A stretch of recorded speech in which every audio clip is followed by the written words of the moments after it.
Namun sadarilah bahwa tak semua keberhasilan disebabkan kerja keras dan tak semua kemiskinan. Cornelius Vanderbilt baru menjalani sejumlah kesepakatan bisnis untuk memperbesar kerajaan rel keretanya. Seorang penasihat bisnisnya memberitahu Vanderbilt bahwa tiap transaksi yang disetujui itu melanggar hukum. "Demi Tuhan, John," kata Vanderbilt, "kamu tidak menganggap bisnis mengelola rel kereta sesuai aturan negara bagian New York, kan?" Yang pertama saya pikirkan ketika membaca itu, sikapnya lah yang menyebabkan dia sangat berhasil. Hukum tidak mendukung rel kereta pada masa hidup Vanderbilt, jadi dia bilang bodoh amat dan terus maju. Vanderbilt luar biasa sukses, jadi ada godaan memandang sikapnya yang tak peduli hukum, yang terkenal dan vital bagi keberhasilannya sebagai kebijaksanaan. Sang visioner nekat tidak bisa dihalangi apapun. Namun, seberapa berbahaya analisis itu, tak ada orang waras yang bakal menyarankan kejahatan terang-terangan sebagai ciri kewirausahaan. Bisa dibayangkan cerita Vanderbilt berujung berbeda. Pelanggar hukum yang perusahaan barunya ambruk karena vonis pengadilan. Kita punya masalah di sini. Kita bisa memuji Vanderbilt karena menantang hukum dengan sama bersemangatnya ketika mengkritik Enron karena melakukan hal yang sama. Barangkali salah satu beruntung karena bisa menghindari jerat hukum, sementara yang satunya lagi sial. John D. Rockefeller sama saja, dia berkali-kali mengakali hukum. Seorang hakim pernah menyebut perusahaan Rockefeller tak lebih baik daripada maling biasa, namun sering digambarkan ahli sejarah sebagai pebisnis cerdik. Barangkali memang begitu, namun kenapa narasinya bergeser dari jangan biarkan hukum yang ketinggalan zaman menghalangi inovasi ke dia berbuat kejahatan? Atau seberapa sedikit pergeseran yang diperlukan supaya ceritanya berubah dari Rockefeller itu jenius, coba belajar dari keberhasilannya, ke Rockefeller itu jahat, coba belajar dari kegagalan bisnisnya. Sedikit sekali. "Peduli apa aku dengan hukum?" Vanderbilt pernah berkata. "Bukankah aku punya kekuasaan?" Dia memang punya dan itu ampuh, namun gampang membayangkan itu sebagai kata-kata terakhir dalam satu cerita dengan hasil amat berbeda. Garis antara keberanian dan serampangan bisa tipis. Ketika kita tak memberi bobot yang layak bagi risiko dan keberuntungan, keduanya kadang jadi tak terlihat.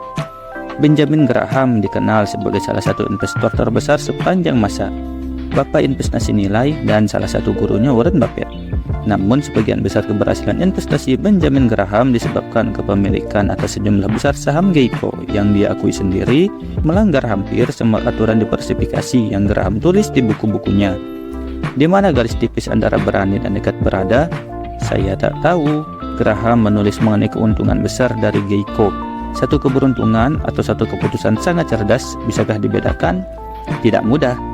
Begitu juga kita berpikir bahwa Mark Zuckerberg jenius karena menolak tawaran Yahoo senilai $1 miliar pada 2006 untuk membeli perusahaannya. Dia melihat masa depan dan memilih bertahan. Namun orang mengkritik Yahoo dengan sama gencarnya karena menolak tawaran pembelian dari Microsoft. Orang-orang bodoh itu seharusnya ambil untung selagi bisa. Itu kata orang-orang. Apa pelajarannya bagi wira swasta di sini?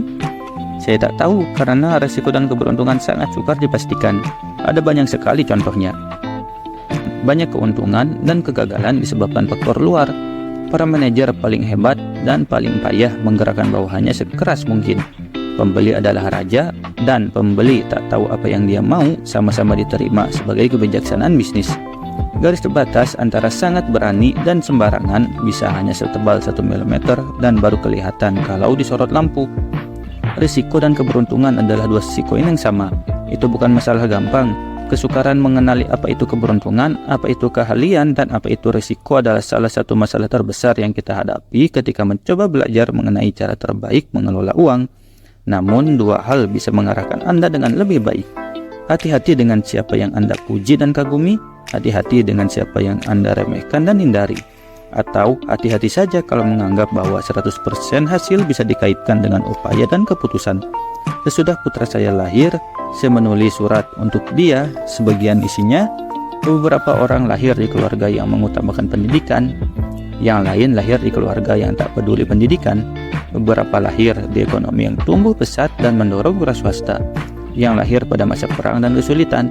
Saya ingin kamu berhasil dan saya ingin kamu berusaha agar berhasil. Namun sadarilah bahwa tak semua keberhasilan disebabkan kerja keras dan tak semua kemiskinan disebabkan kemalasan. Ingat itu ketika menilai orang, termasuk dirinya sendiri. Oleh karena itu, kurangi fokus ke individu tertentu dan studi kasus, tambah fokus ke pola umum. Mempelajari orang tertentu bisa berbahaya karena kita cenderung mempelajari contoh ekstrim, miliarder, CEO, atau kegagalan besar yang mendominasi berita. Dan contoh ekstrim seringkali adalah yang paling tidak bisa ditiru di situasi lain, karena kompleksitasnya. Makin ekstrim suatu hasil, makin kecil kemungkinan kita bisa menerapkan pelajaran darinya di kehidupan sehari-hari, karena makin besar kemungkinan hasilnya dipengaruhi keberuntungan atau resiko ekstrim. Anda akan lebih dekat ke pelajaran yang bisa diterapkan dengan mencari pola umum keberhasilan dan kegagalan.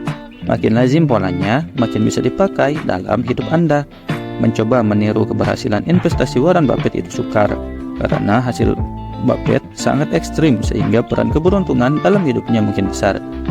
Dan keberuntungan bukan sesuatu yang bisa ditiru, namun menyadari bahwa orang yang punya kendali atas waktunya sendiri, seperti akan kita lihat di bab 7, cenderung lebih bahagia dalam hidup adalah pengamatan yang cukup luas dan umum sehingga Anda bisa melakukan sesuatu mengenainya.